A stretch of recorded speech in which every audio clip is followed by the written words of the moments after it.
Welcome to the Digital Forensics Now podcast. Today is Thursday, January 23rd, 2025. My name is Alexis Briggs Brignoni, and I'm accompanied by my co-host, the Queen of the North, and the support ticket undisputed world champion, Heather Charpentier. Oh my God. Music is higher up by Shane Ivers and can be found at silvermansound.com. Heather, are we ready to rumble? Oh yeah, we're ready to rumble. Oh my gosh. Support tickets. Undisputed world champion, baby. It's my favorite thing to do, really. Apparently. Hi, everybody. Thank you for joining us. Again, we have all these inside jokes here, but anyways. Hi. Some people will get it. Yeah, the people receiving the support tickets will get it. Yeah. Oh yeah. No, we're happy to be here. For the folks that are watching live, we love you. We see Jessica Hyde is in the house. Hi, Jess. Great to see you. And the folks that are listening later through different podcast services, Spotify and iTunes and all the like. Thank you for listening and being here and supporting the show. Heather, what's been going on in your neck of the woods lately? I'm freezing to death. That's what's going on. I don't want to go outside, and I need an electric heater next to my recliner. Well, but you're in New York, so what do you expect? Look. I live in Florida, and I'm freezing in Florida. At least I got a plane. It has been cold in Florida. Oh my God. I can't even imagine. You must have been bundled right up. No, and I'm lucky I'm not in Pensacola. Pensacola, there was actual snow, like whatever, like a foot of snow or something ridiculous like that. Foot of snow? Something like that. I mean, in Florida. In Florida. Like obviously the northern part of Florida, but still, what the heck? Oh my God. I have to pay attention to the weather down there, I guess. I didn't even see that. Yeah, so I'm cold. I try to have my beard warm my face. The Justin Tolman look again with the hat, you know. Maybe I'll grow mine out and warm up a little bit. You'll side gig as the bearded lady, you know, in the circus. Yes. I can just imagine the introduction if I come onto the show with a beard. I wanna say hi to Puppet from Melbourne. Good to see you, my friend. Hi. And the great scooter man, the one and only Scott Koning. I mean, he's running to an airport, but I'm glad he's listening. So Scott, listen as long as you can, but be careful with the the people on the plane. They'll tell you to shut down your phone before you take off. So you might miss some part of it. And Kevin, obviously, the man with the plan. Christian's in there too, and Caitlin. Oh, awesome. So hi. Oh, Christian, we're gonna talk about your stuff today, so stick around. All right, so talking about stuff for today, what do we have, Heather? Let's get into it. Let's get into the show. Let's do it. So I actually, I think it was last week, I was working on a case, and so forensic guessing, that's like one of my biggest pet peeves is when people see an artifact, immediately decide what they think it is, and then just go with it. And I kind of started to do that myself last week with an artifact. So I was working on a case that was a child sexual abuse material case. And I opened the extraction up and did a keyword search across the entire image for some keyword terms that relate to that type of investigation. When I did it, I got hits on this file that was related to Siri. So I opened the file. The extension on it was .trie. I'd never even seen that before. And I open up the file and I'm looking at these, what looked to me like to be prompts. It looks like it's Siri, it's the user asking Siri questions. And the questions were about child sexual abuse material terms. So I'm like, oh my God, I just found all this guy's, I just found all of the searches. Yeah, no, It's not. So I went with it. I didn't go outside of the office with it. So my forensic guessing was just right at my desk. But grabbed a test phone, enabled Siri, asked it a couple of things, expected to see my searches in the same file in my test data. When I opened the file in my test data, it had all of the same searches as my evidence phones. And it looks like it's just some kind of pre-populated thing related to Siri. And then somebody was actually standing at my desk and said to me, maybe it's a block list. So, I mean, and I mean, it's another. The block list is also forensic guessing, but oh it's also yeah. it's got. I mean, we need some forensic guessing in the sense of creating some Yeah. hypotheses, and then like you did, you go and you test those hypotheses and see if Yes. they pan out. Because like, why would they pre-populate CSAM terms, right? You know, like, thank you, Siri. Yeah, Like, the way I saw it too. I mean, they were so detailed that I was like, yeah, "Oh my god, I can't believe this is here. Like it's awesome. I want to figure out how to parse it so we can let everybody look at it." Nah, don't bother. yeah. So Uh, and yeah, well, Jessica says that forensic guessing is when you don't test, right? You made a yes. hypothesis and you test, and she's absolutely correct, right? You have to do that. Your experience reminds me of something that happened, geez, like 4 or 5 years ago on Google. Google also, I found like I don't have the details. It was so many years ago, but like a list of words. They also see some words. I'm like, okay, this must be some search thing. And I kept looking, and I figured out no, it's kind of like a pre-populated thing. And I Mhm. was finding this on multiple different devices that had nothing to do with CSAM cases. And I'm like, okay, so that like you guys said, this is not. Oh, and I didn't have any evidence of those lists being populated by user action Right. either. You know what I mean? Right. So I had to discard that idea, just Yeah, like that. You I didn't either because you know how sometimes in the audio files there's actually you can hear the person's voice and it's some of their Mhm, Siri searches. I didn't mhm. have any of them and I'm like, "Oh, what is this?" And it ended up being exactly the opposite of what I thought it was. But I didn't send it out and say it was that. So that Yeah. that's the good part. That's the good part. Always test, test, test. Well, and I got an example from a recent scenario. Obviously, I'm gonna keep it really light, so it's not related to to the actual case. But Right. we had a tip from NECMEC with information, and those reports have a standard format of different section. There's a section for the suspect, and Mhm. there were a whole bunch of identifiers there. And the thing is, you got to be careful. So you got to be careful not only when you're looking at something that's unknown to you, but also things that are known to you, because you can make wrong assumptions. The wrong assumptions we were having in this case is that those identifiers included the person that was paying for the service, which makes sense. And then below it had other monikers, usernames, and different things. So if you look at it and you look at the header that says suspect, and will always say suspect because that's how the report comes in from the cyber tip people, Mhm. it's easy to assume that that subscriber information from the tip is related, or is tied to the usernames. Yes. Kind of makes sense. They don't tell you that it's not. They just put them all to lump together. And most of the cyber tips, the subscriber information is for the user and the identifiers are for the user. They match and you're done. In this particular case, they didn't. And we could have made a wrong assumption in assuming that these usernames were tied to the subscriber, and they were not. The reason those usernames were there is that there was some information that was provided that had those usernames in it.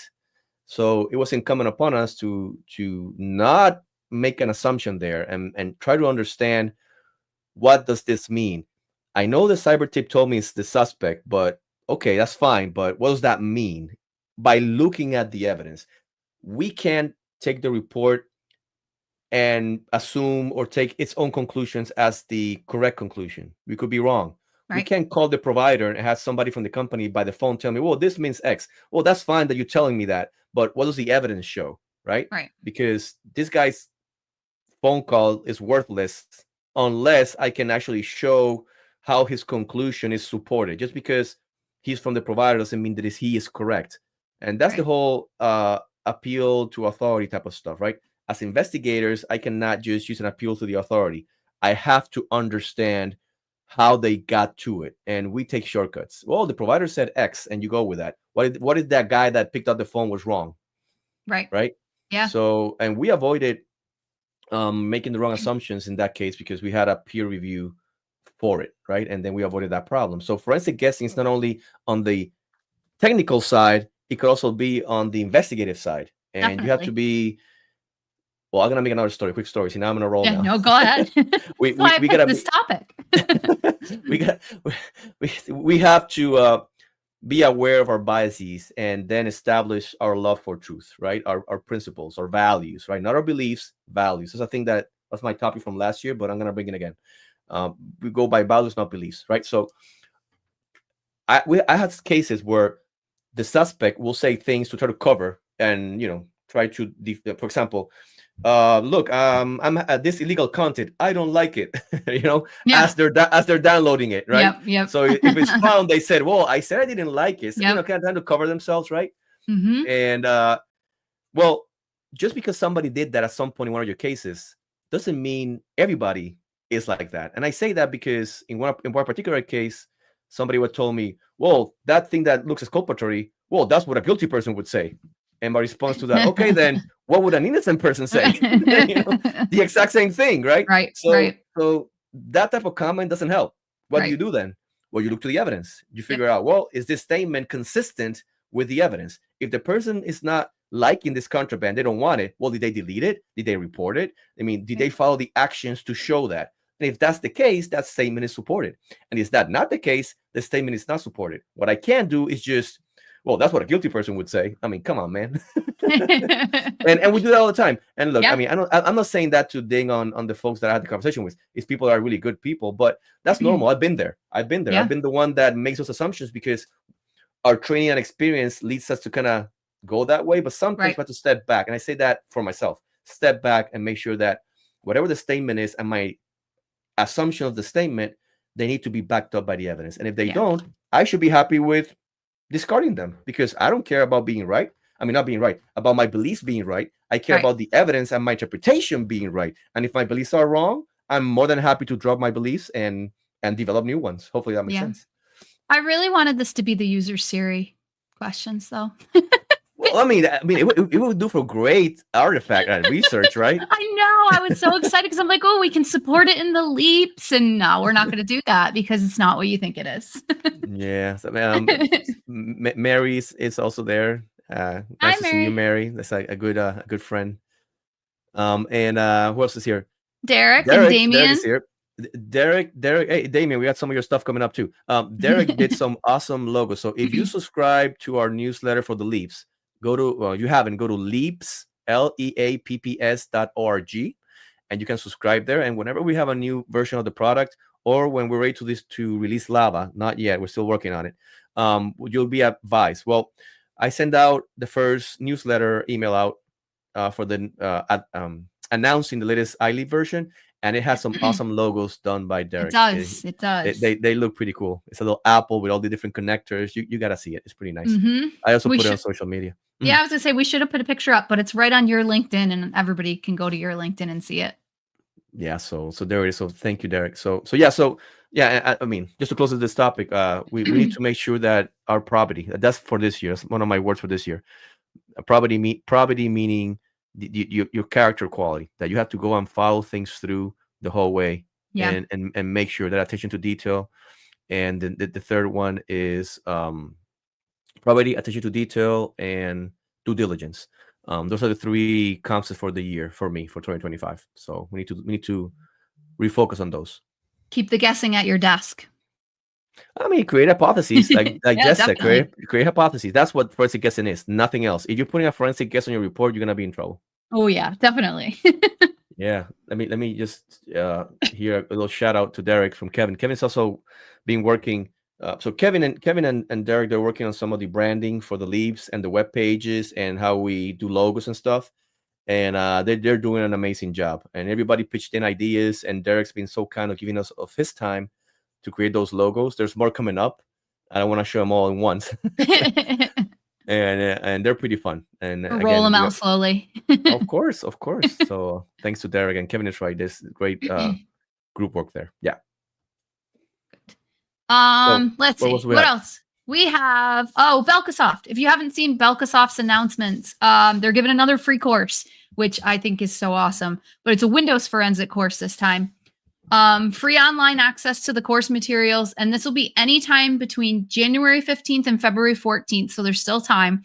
I believe they had so many people sign up that they're kind of like staggering releasing the materials to people anyway. So get signed up so that you can get in on that. It includes a free 30-day trial license for Belkasoft, training materials, video tutorials, pre-recorded webinars, articles. What else does it have? Practical tasks, certificate of completion and achievement.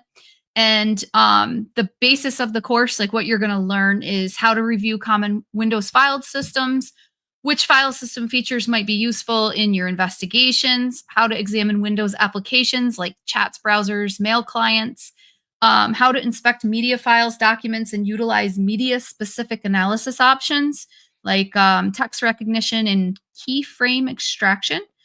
How to identify and analyze forensically important Windows system files like registry files, event logs, files like that. And then how to get more evidence from Windows data source by using carving, embedded data analysis, and other advanced forensic techniques. So I'm going to put the link up on the screen now, but it'll also be in the show notes for anybody who's looking to go register for that course. Yeah, and the Belkasoft people are putting great content out. If you're not following Yuri, the owner, CEO of the company, Yeah, he's putting a lot of good forensic content, like a series in LinkedIn. Like, every day he puts like a snippet of a topic that's all related, and they're pretty good. So I suggest folks to do that. We think that to be good examiners, we need to have thousands and thousands of dollars of training available, like a training budget, which, I mean, if you have it, it's great, but you don't really have to. There's so much good content out there for free and available. You just need to go and spend the time, looking for it. So go into the LinkedIn, to the blogs, and free courses like Belkasoft. That's one way of getting that. Yeah, and it gives you access to the Belkasoft software. And I mean, you're gonna love the Belkasoft software. Get that tool for your toolbox. Absolutely. And talking about tools, there's paid tools. Yeah, there's tools that are available to the public even at no cost. So what do we have on that front, Heather? Christian, who's in the chat tonight, updates to his UFADE tool. We've showed the UFADE tool on the podcast a few times now, but he has recently made a few updates, and I have some screenshots to go along with that. So before, just give a 20-second rundown of what the tool does for the folks that never heard about it.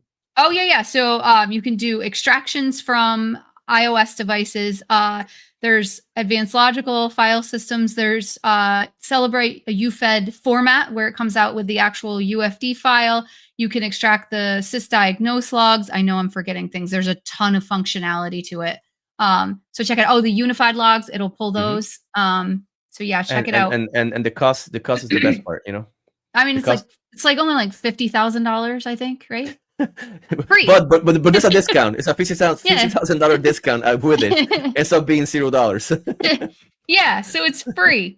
But with the most recent update, he added a new type of advanced logical backup, and he put in his blog that he's calling it a partially restored file system. And he explained in his post that it creates an encrypted iTunes backup, decrypts the backup to the original file structure, pulls files via AFC that are not included in the backup, pulls shared app document folders and including missing files, pulls crash logs if you've triggered a sysdiagnose, and pulls iTunes metadata for apps. All of that creates a tar archive that can be loaded directly into iLeap if you'd want to choose iLeap or whatever tool you'd like to use. iLeap. And the other new feature is a PDF report is now also included for screenshots that you take. So the tool actually has the capability of doing screenshots as well. And those screenshots will contain file name, hash, and information about the chat. And he threw a thank you out to Miguel Angel Alfredo Traverso. That's pretty good. So, I didn't do too bad, right? Yeah, that's pretty. Miguel Angel Alfredo Travieso. I know you're going to say it better. Actually, I know him in person. Oh, okay. Oh yeah, no, he's an Argentinian. He's an Argentinian from Mar del Plata, and we're taking he's taking a couple of my classes over there, and what a nice guy. Really nice. Tremendous examiner, really sharp guy, and nice. Really nice guy. So I actually know him in person, as a matter of fact. Oh, good. So you can fix my horrible butchering of everybody's name that I come in contact with. I sold Christian's screenshots that he put up too. So the first screenshot that I have up on the screen shows you the option for that new partially restored file system backup. Mm-hmm. And then he had a screenshot of what the screenshot reports will look like. He has they look pretty nice. I love the logo on the top and the details, the headers, not headers, but the column thing and the explanation. They're pretty nice. Yeah, definitely. And then he also had the data loaded into iLeap in one of his screenshots. So I have to show off the iLeap. Even more nice. Yes, it's beautiful. And just wait till lava comes out. It's just that it's such a complicated piece of software that, and again, our budget allows us to go slow, but it's pretty good stuff. Pretty good stuff. And since Christian's listening, I'm going to tell him it's in the light mode. It's not in the dark mode. And I almost got in trouble for that. Yeah, my retinas are burning right now. I'm looking away from the screen. I don't want my retinas to burn, you know? I said, I didn't do the screenshots. I stole them from Christian. So I blamed you. More dark mode, Christian, please. the vampires like me need it. So go check out the updates. Give it a try. Hook your iOS device up and try all the different options. There's a ton of different options in there. And again, it's free. And I love this type of software because, you know, it really gives you a sense of what the tool's doing behind the scenes. So please go get it and practice. And then use it on your cases as needed. Definitely. So some new research that's out there by Damien Atto. He has a new blog, and it's the Duck Hunters blog. It's on his blog site. There's 3 out. I only had 2 to talk about tonight, and then he went and released one last minute on me here. So there's actually even better, 3. even better. Yeah, definitely. So the first one is research focused on analyzing the DuckDuckGo privacy browser across iOS, Android, and Windows platforms. His objectives were included identifying stored session data, understanding data persistence, post-application closure, assessing the impact of the fire button, which I didn't even know what the fire button was. So the fire button is the DuckDuckGo privacy browser, is a feature designed to instantly clear your browsing data, including tabs, cookies, and cache files. It provides users with a quick and efficient way to maintain privacy by erasing traces of their online activity on the device. Yeah, I grabbed that. Is the "what is coming" button? Yeah. So his first blog talks about that and does a lot of testing with that. His second blog expands upon that with the DuckDuckGo privacy browser and examines the actual history DB, the SQLite database related to it in Android. So he looks at the history entries, the visit list, and highlights his research on that database related to the DuckDuckGo browser. Go ahead. No, I was going to ask. I think he did some research on some of the recoverability of data from that SQLite database, right? He did. Yes. Yep. The browser's fire button and the automatic clearing features can erase the browsing history, and he was looking into the potential methods for recovering deleted browsing history, including the write-ahead log. So check that out. And then the third one, which I just learned about today, is, hold on one second. That's going to have to do with the tabs. Yeah, Kevin is saying that we need DuckDuckGo parsers in LEAPP, and I agree with that. Actually, Heather, maybe we should, by me I mean you, get some test data, and then I can help out with the coding part. So that's actually a good idea. I like that. Or we'll throw Damien in on this with us. Well, I mean, he knows how to code really good. So maybe I know. Damien, you wanna make an artifact for LEAPP? I'm just throwing you in. it's Python, Damien. You got that down like on your sleep, man. There we go. Boom. Awesome. Perfect. Yes. He's saying that he can write them. Okay. See, now you made a commitment in public to, it's up there on the screen. Yeah, so a whole bunch of people. So we're gonna hold you up to it, and we'll see you soon in IASIS. So yes, I'm just saying. A night of coding at IASIS. I hope he has it done before that. But if not, yeah, we'll true. That works too. Come on, Heather. Come on. I know. Ooh, I just gave a longer time frame. Yeah, that's a fail on your end. I'm sorry. The third blog, he talks about DuckDuckGo's open tab information. So he looks into the specifics of how DuckDuckGo browser on Android devices manages and stores information related to the open tabs. It talks about the stored information, including URLs of open tabs, identification of currently active tab, screenshots of the current web pages in open tabs, and fave icons associated with the current web pages in the open tabs. So I have links to all 3 of those, but they're not going to fit up on the screen here. They'll be in the show notes for everybody to look at when we're done. And I really recommend people to look at his research in recoverability, how much you can pull stuff out that SQLite database has some, I mean, I'm not going to go into it now, but it has some pretty unique characteristics that you might not be applicable to other SQLite databases. So look into that. In that vein, I did a research long ago on the Firefox privacy browser in Android some years ago.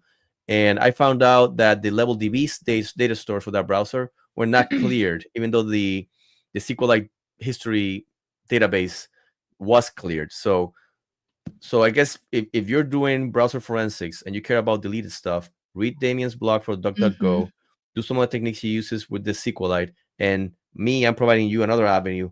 Get smart with level DVs and pull those out, because you will find good stuff inside level DVs, and some of these browsers don't really care to flush those out.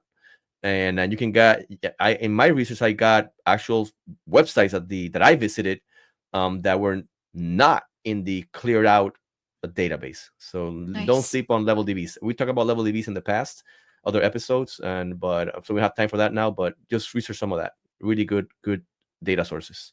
Yeah, we need to revisit those again, because everybody needs to be going to the level DBs. We'll have to put that in one of the next. We'll just keep revisiting that one. And on our IASIS course, we cover those level DBs really good in the advanced mobile device forensics course. We cover that as well. So just a heads up. Oh, speaking of Damien, another post from Damien recently was his tool, the SQBite. Let me throw that up there. There we go. So SQBite, according to his post, is tool that has a combination of Python scripts. He wrote it over the past 6 months to do various things with SQLite databases, all combined into a single tool. And he stated that currently it extracts records from tables in the main database file, extracts records from B-tree leaf frames in the write-ahead log, associates records in the write-ahead log to the table they belong to, outputs all records into a single CSV with file offsets for validation. He indicated in his post that it's very useful for validation tool. I 100% agree. I would use it as a validation to what I'm seeing in my major tools, but also as a triage, quick to get some really quick information from a database that I'm interested in. Well, and I think you mentioned those recovery from free blocks and unallocated space, right? You mentioned that? That's upcoming. So he has future editions are going to be parsing free list pages, parsing overflow pages, parsing index B trees, parsing pointer map pages, recovery of records from free blocks and page unallocated space, recreating the database and output the records into a SQLite database that can be queried. And I think he said too. I like that feature a lot. I really like the fact that you can take those records and put it in this other also database format that you can actually go through. That's a pretty smart way of doing that. I like it. Yeah. He said too that he has a beta version of that already. That he plans to release in March 2025. That will have the basic record recovery functionality for free blocks, free list pages, and unallocated space. And based on his description, it seems to be a pretty comprehensive recovery tool, because I tried different recovery tools for SQL databases, and some pull some things, some pull others, but then that's fine. But I like the detailed and all the different avenues of recovery that he's working on. So I really applaud his work on this. And I look forward to the March release of the latest version with those capabilities. Yeah, me too. I really, really appreciate his README too. Sometimes the READMEs when I'm going to do these scripts, I'm like, I really don't know what I'm doing. But if you're going to go try out this tool, the README is super detailed, and I have it up on the screen now. So I'm going to just run it real quick on a call history database that I grabbed from Josh Hickman's extractions. So Python, the SQBite.py, and then you have the -I, which is a pointer to the call history stored data. That's the database that I'm going to parse. The -W, you can either include it or omit it, but it'll then take into account the WAL file. So then point to the WAL file. And then the -O for the output, which I did as call history.csv. And I'm just going to hit it. It goes really fast. And then let me share. We have this nice CSV of the call history data from Josh Hickman's extraction. You can see that his name's all over it. And this is DFIR. Oh, do you want me to zoom in? Yeah, no, it's bright and really far away. Oh, I know the brightness. I didn't fix the brightness. I'm sorry. You know you can have dark mode on these type of programs too, right? Ah, yeah, I Actually, know. actually, you can see the shine of the screen in my face. Uh-oh, I just zoomed. Okay, I just I'm lost you just for a minute. I'm just messing with you. Although it's true though. I know you're messing with me. All right, let me just control plus. Here we go. It's like the sun. I'm staring at the sun. There we go. Is that better? Well, yeah. That was better. At least I can read it now. Yes, thank you. So we have all of that data here in a CSV that was the output from this really simple script that goes along with SQBite. And I can't wait for the recovery features. Yeah, absolutely. I think I saw a trace back there at the end of this run, but Damien is already on it. He says, if you can send him, send over the trace back, he will work on it. I love that. Oh, yeah. I did see the error too when I ran it earlier, and I'm like, I don't have enough time to write to you, Damien, but we'll fix it tonight. And I have my data here too. So no, and that's useful. I was troubleshooting with Jess, and we haven't finished that yet, but a little bit of some errors we had on iLeap on her data set, and that's something that I hope to work on soonish. So nice. That's how it is. That's normal. Nice. Yeah. So try it out. Yeah, talking about being bright stuff, Christian said lava will default to dark mode. Well, I don't know if wait, I'm gonna push for it to be defaulted, but either way, for a fact, it does have dark mode. I'm just gonna say, because there's no way we are gonna release that without dark mode. Heck, even Kevin goes farther and says we may have some themes. So boom. Oh, I'm gonna go for a theme. I never put anything in dark mode. I don't know why. My eyes are gonna be burned out of my head. You're gonna put the Hello Kitty theme on lava? That's what you're doing? No, yeah, definitely. You're not a Hello Kitty person. Come on. Not even a little bit. Like, never have been, never will be. Yeah, I know you well enough for that not to be the case. All right. I will put the link up. There's a blog about the SQBite tool, and there's also the link to Damien's GitHub at Spider Forensics GitHub, where you can download the tool and test it out. They'll be in the show notes. Please do. Absolutely. All right. Our next topic. So we haven't covered this one before, but mental health in the digital forensic incident response world. It's a big thing. And I don't know. I'm going to just talk about some of the stuff that goes on with mental health issues in the digital forensic world. So, everybody knows you all work in the digital forensics world. It's really a fast-paced industry, demands a lot of technical expertise, precision, resilience. By fast-paced, you have that district attorney or boss that's like, I need this yesterday. Where's my extractions? Where's my analysis? I need this done. And it can become kind of overwhelming at times. So we're just going to kind of talk about some of like the stressors that are in digital forensics, some of the common signs of burnout in digital forensics analysis, and then what to do if you need help and some good resources that are out there. Yeah, and before I go into that, I want to make a quick comment here. When Sure. we hear mental health in DFIR, most of the time we default to you're being exposed to CSAM, right? Mm-hmm. And that will give you some stress, and that's absolutely true, right?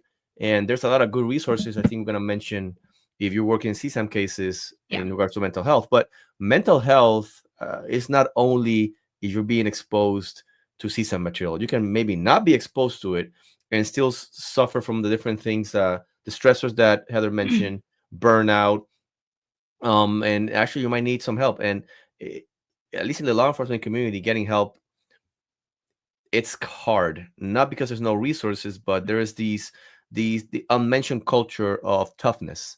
If you're in law enforcement, you're a tough gal, a tough guy, and I can deal with it. And I don't want to be seen as weak. And that's not something we do consciously. It's unconsciously, right? The image you want to project as law enforcement officers. So it's really good to talk about these topics. And just because you're not exposed to CSAM does not mean that we don't need to be aware of our mental health in this field. Right. Yeah, no, definitely. The stigma that comes around with it, definitely, it's a tough it out mentality. Mm-hmm. But I mean, with a supportive environment, where individuals can feel comfortable addressing what their challenges might be, and an area where they can prioritize their self-care, everything can be overcome. So some of the stressors that you may see are on-call demands, unpredictable hours, exposure to that sensitive and or disturbing content that Alex was just talking about, which could include CSAM, but really it could include a lot of different things depending on what types of cases you work. Mhm. Actually, I'll just say it here. One of the worst cases that I ever had to work on was actually a suicide. I mean, the CSAM cases are horrible, definitely, but a suicide case where I had to actually watch the entire suicide. It was by hanging. I had to watch the entire video of it because they were unsure if somebody had assisted in that suicide. So not only watch it, but also listen to it. And I think that's one of the cases that sticks out in my mind as like the most disturbing since I started with the state police in 10 years ago almost. Yeah, I Mm. mean, in the CSAM and that's other visual depictions of violence, Mhm. definitely can affect you, and some of the effects are not immediate, right?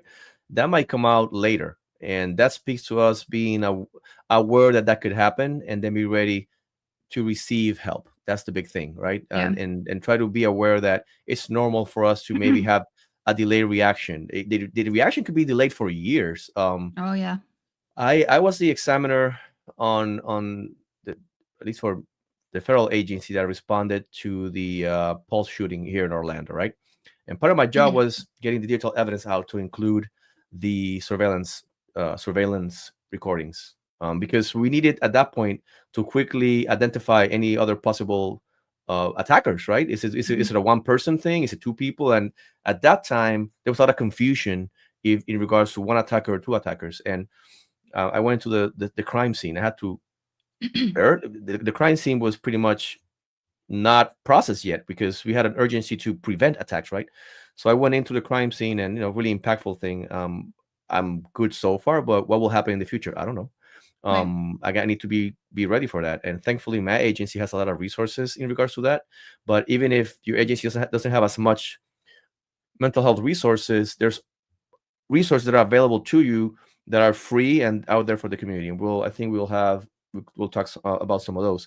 And Yeah. that video, I had to process that video and look at all the camera angles, making sure that it was the one attacker that ended up being right, Right. and try to figure out if there was any intelligence we could grab from that, right?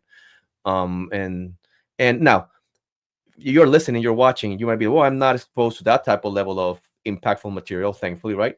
But Mhm. even if you're not, if, for example, if the volume of work is really high, if the pressure of getting work done is high, if your boss tells you deal with the priority cases first, and the next sentence is all cases are priority, right? Yeah. You can experience a level especially your boss is not say boss, but whatever management you have is not responsive to your needs as a person. That will create some certain uncomfortableness and issues with you in due time. So just because you're not exposed to really horrendous visual material, you don't minimize the stresses that you might be in. And it might require to have some conversation with management. Sometimes it might require you to just leave that organization because you need to prioritize your mental health. We are in a technical field, and jobs are hard to come by, but losing your mental health, that cannot be recovered later after Yeah, a point, right? So definitely. don't minimize the stressor that you're in. Look for help and try to put them in context. And if you need to leave and get out of that environment, maybe that's just an environment that's not healthy for you, and there's no shaming in accepting that and trying to be better. We Right. need to take care of Definitely. ourselves. See, now I'm on another role. It's like you're in the plane, right? And you're helping people. You want to help people because the plane is coming down and the mask come down, and they tell you put the mask on the children first. I mean, I'm sorry, on you first, Yourself. and then on the children, right? Because you cannot help anybody if you don't help yourself. Like, what good Right. are you if you pass out? Then you pass out, and then the child also passes out, right? So put your mask on first, and then you can put the mask on the children or whoever needs you, right? So Right. you got to take care of yourself. It's not a selfish thing; it's a smart thing. When you do that, then you're able to take care of yourself and of others. Definitely. Definitely. So some of the stressors and like some of the common signs to look for in yourself and maybe in others if you happen to see somebody else struggling. Exhaustion, low energy, detachment, any type of anxiety or depression. You may experience headaches or digestive issues, muscle tension. The person may be irritable or have just unannounced mood swings. Compassion fatigue is definitely a big thing, especially in law enforcement. Um, you know, you want to help everybody in all of these cases that you're working on, and it can just get tiring to try and be help everybody. Um, and then difficulty separating work life from personal life. That one's huge. I definitely do that. um, and then also like desensitization to the things that you're looking at. Like it's no longer bothering you as much as it used to. Um, yeah, go ahead. And I understand this is my as a personal opinion. So take it, everybody take it for what it's worth. And if you don't agree with it, that's fine. But we take to be, well, I'm gonna use a lot of dark humor to kind of Mhm. cope with it in the work Mhm. environment, right? And I take that to be as an indicator that we need to look for more consistent professional help, right? Um, I don't believe that dark humor really helps that much. It's more of a mask that we put in front of ourselves to try to say that we're okay when we're not. Um, if the material is not good, if the pressure is high, just underlining it constantly as a joke is not gonna help you feel better about it, even if you Right. think you do, right? And again, that's Right. my personal opinion.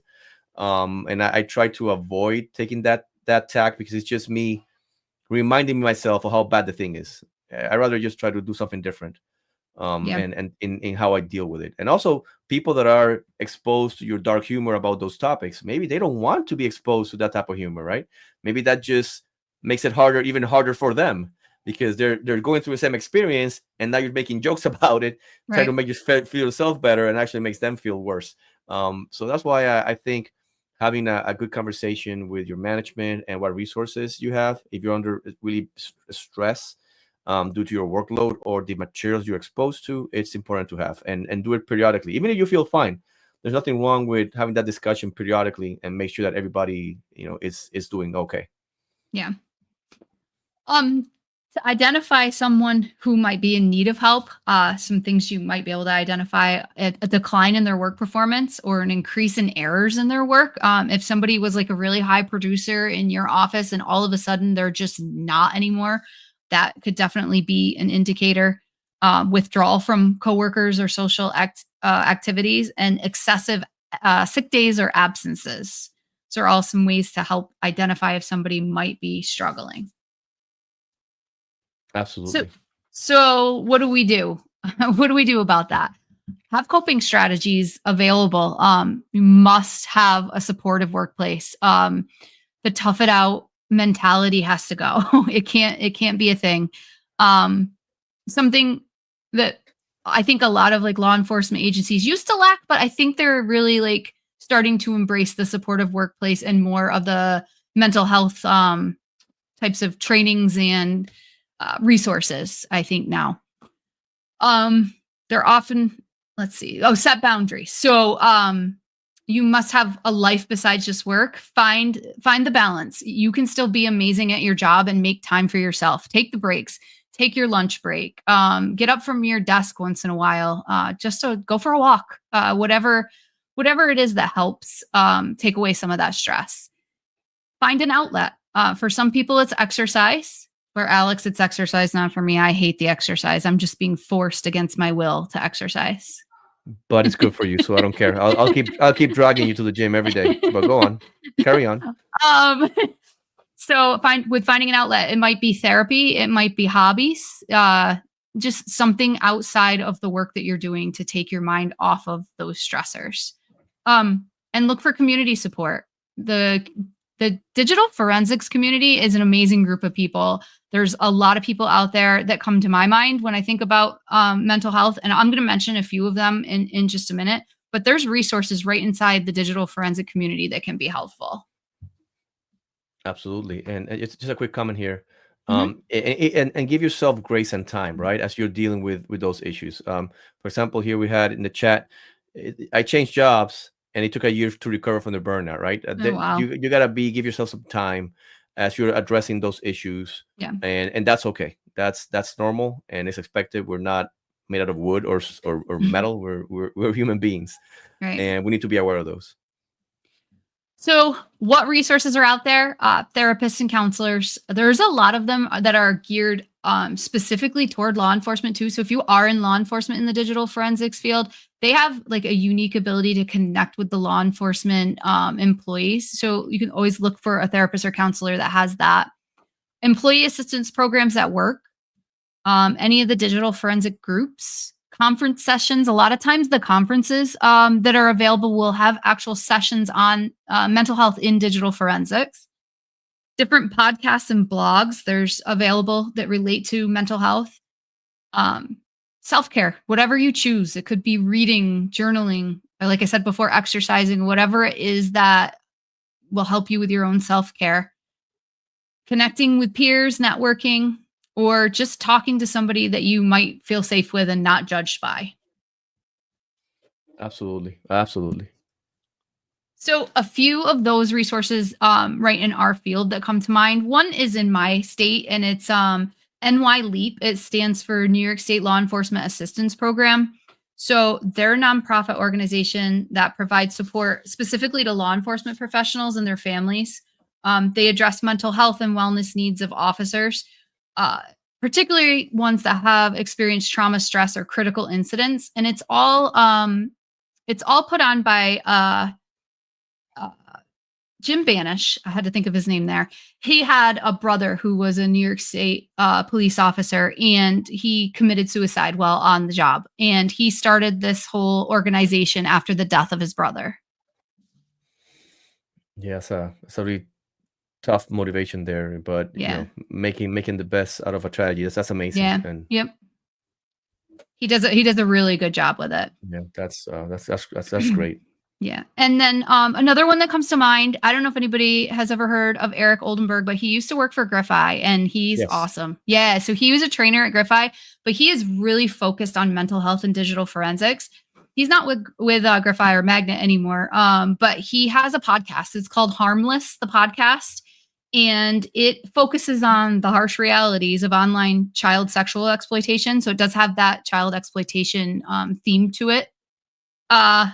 He definitely has a really good way of, I think, kind of like just explaining the things that happened to him throughout his career and how they might happen to you and the types of things that really can, that you can do to kind of de-escalate those feelings inside of yourself. So if you get a chance to check out his podcast. And then another one that comes to mind is Debbie Garner. So she's actually an instructor for the Innocent Justice Foundation Shift Wellness Program. If you've ever heard of Shift Wellness, they focus on mental health in the digital forensics world as well. No, those are all great resources. So go check them out. Go check them out for you or for your team. And if you're a manager, you need to also be not only taking care of the cases and the hardware and the licensing and the environment that you're in. If you have desks, chairs, that's fine. But the most important thing to take care of is your people, right? Yeah. It's the folks that actually work with you. And as a manager, that should be your number one, number two, and number three priority. And this is one way of showing that you care for your folks. So look into that.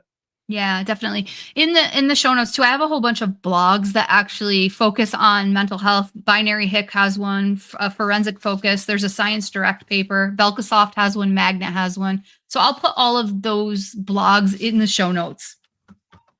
Awesomeness. Yeah. Right. So we're good with the mental health. And again, I really like the fact that we cover more than CSAM. So that's important. So now let's get some more lighter topics. So what do we have next? Yeah. What's new with the LEAPPs? Yeah. So I think Scott's still around if he hasn't left on his plane. He might be on the plane. Yeah. Yeah, he might be flying. So Scott, his claim to well-deserved digital forensics fame is the photos.SQLite queries that he does for iOS devices.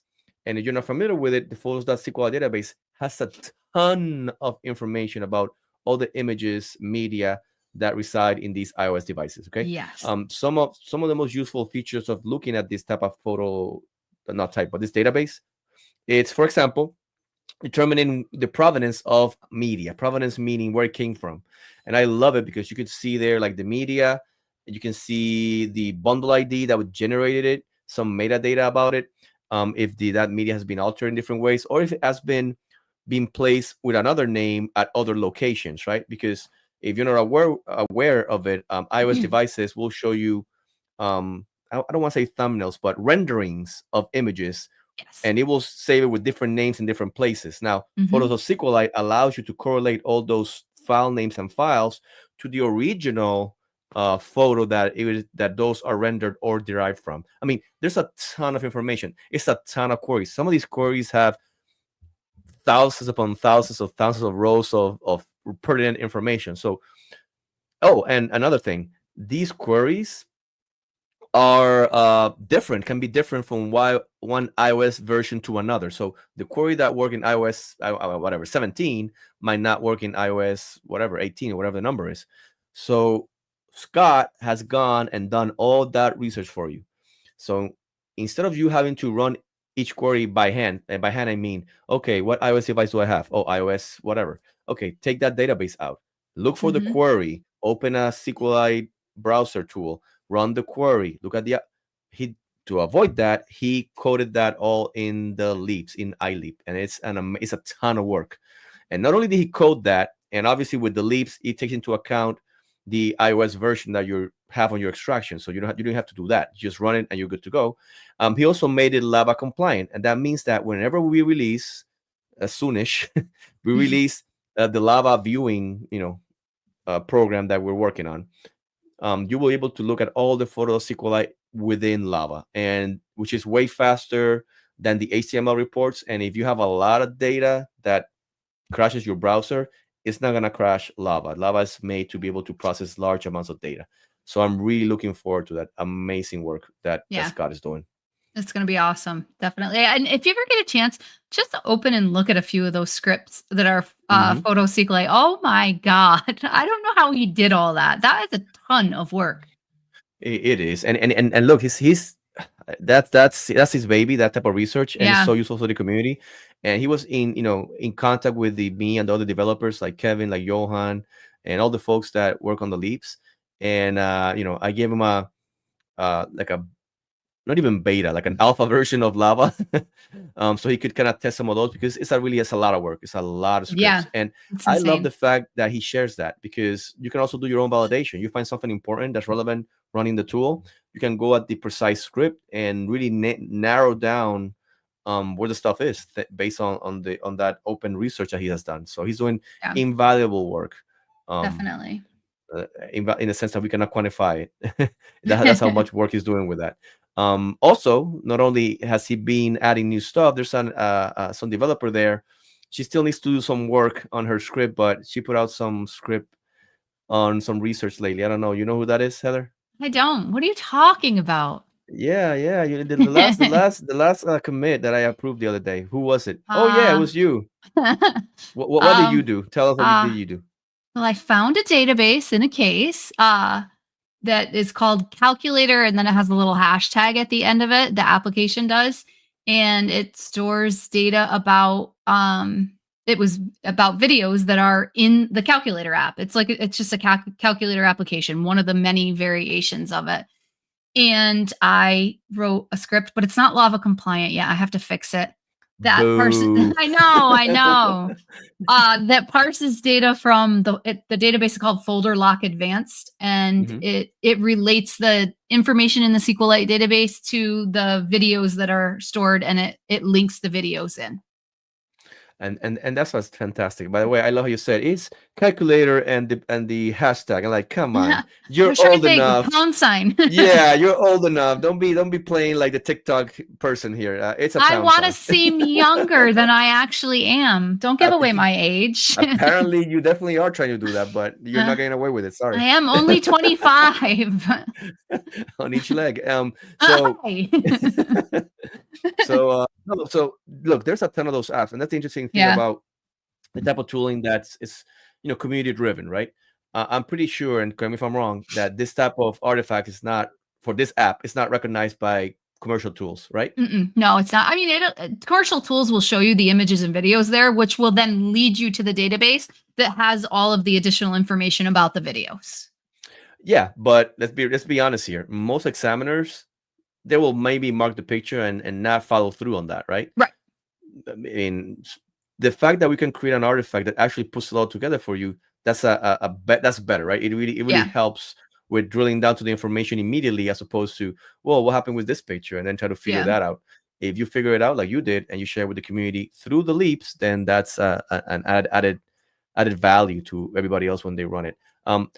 There's many of those. There's one that I constantly get folks either thanking us or asking about it, and it's one of those kind of decryption apps, and the Leap support it, and they pull out the evidence, and the commercial tools don't support it yet. So there's always value in running your commercial tools, and also there's value in running open source or community driven tools, even if they're not open source.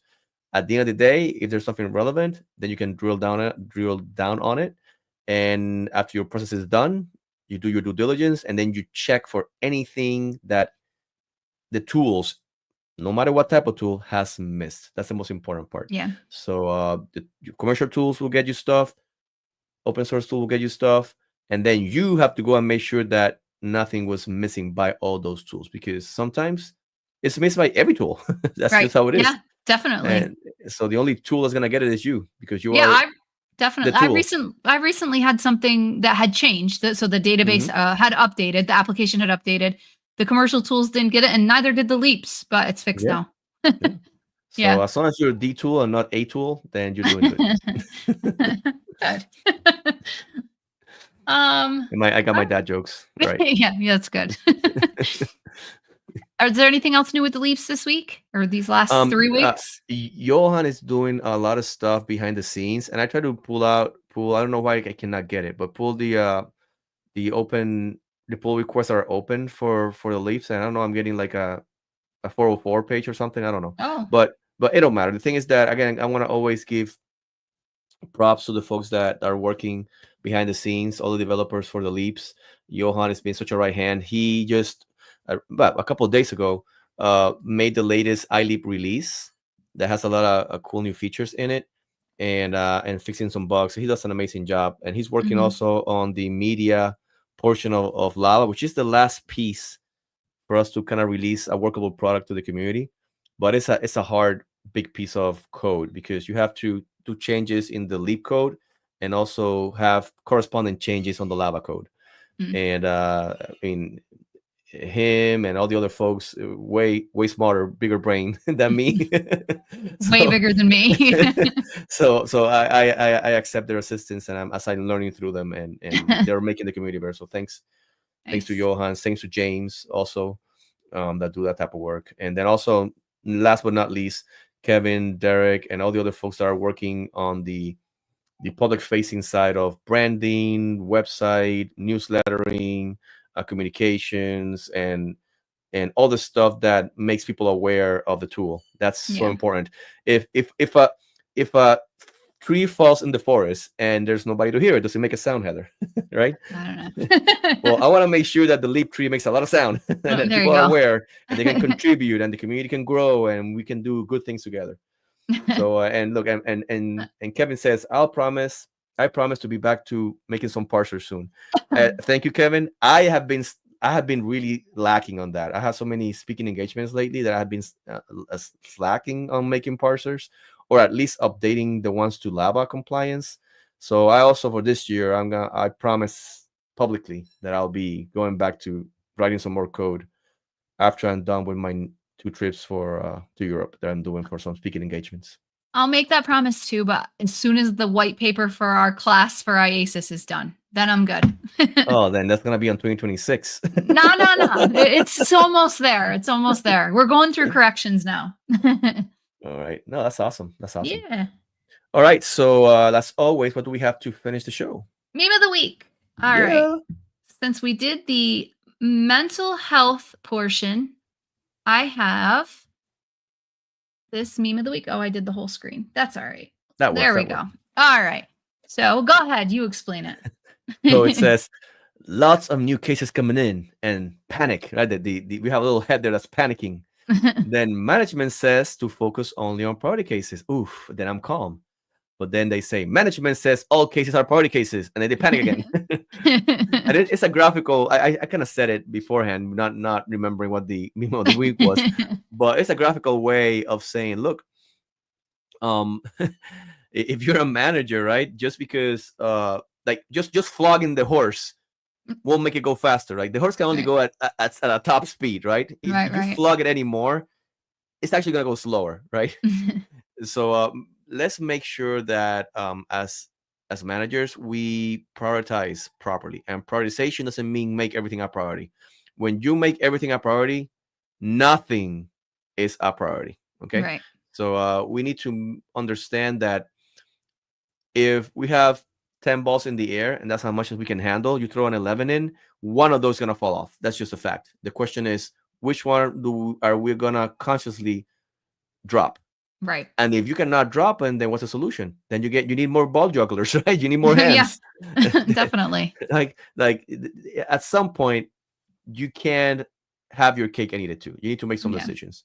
And we want to advocate for the examiners, and that management makes sure to give us our resources that we need, and only as much work as we can handle. It goes back to the topic, right?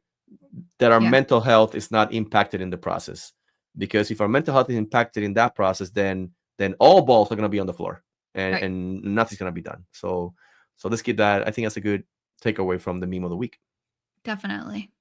And that's all I've got.